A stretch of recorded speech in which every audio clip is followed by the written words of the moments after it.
Let's talk about text marking and go over the ins and outs and how to do it effectively. You'll be doing text marking a lot in class.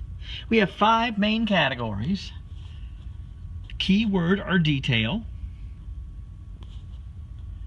important facts, you underline or highlight them. If you don't understand something, you can put a question mark next to what's there. Something you found interesting, you either put a star or a smiley face. And then we may start making connections. As the year goes through, you'll find more and more things from one unit that also carry over into another unit. Let's take a moment and look at some examples of text marking and some things to do. Here's a passage about education in ancient Greece.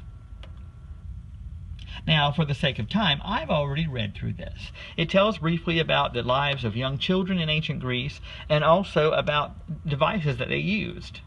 So, I'm going to highlight an abacus is an instrument used to count and divide and to do basic math. That's one of the main things from this passage, and there might not be much else. So don't feel worried if there's not a lot of things that you're highlighting sometimes.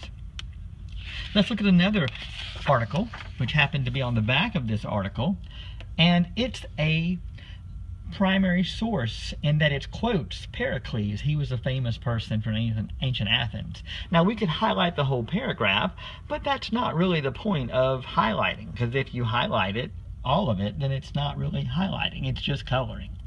So we highlighted that one little section about Pericles being a central force in the development of democracy in ancient Athens. Let's look at an example of a longer passage.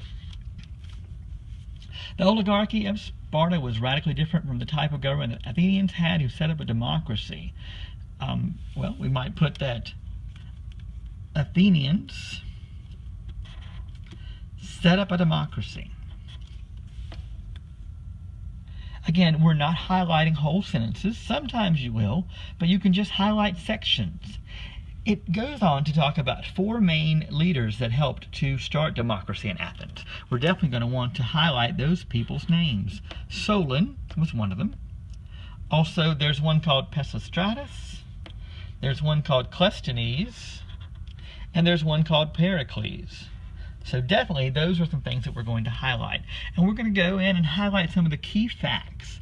So keeping in mind, sometimes your teacher will give you a specific type of text marking that he or she wants you to do. A lot of times we'll be focusing on keywords and important facts. And of course, important things that you don't understand, that's for you to put a question mark and for us to follow up in class.